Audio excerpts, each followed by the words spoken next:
So tell us, Jonathan, why did you decide to install Pandora system into your John Deere tractor? Very simple. It's located at a place without too many people. I don't know what's going on with it.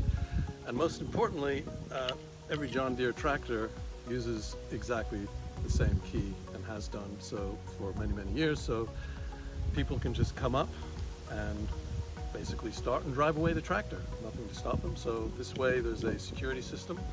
Plus, it also has the benefit of being able to remotely start it. And should something happen, well, and they manage to, it's also trackable. So I can see exactly where it is. And for all of those reasons, it just made a lot of sense.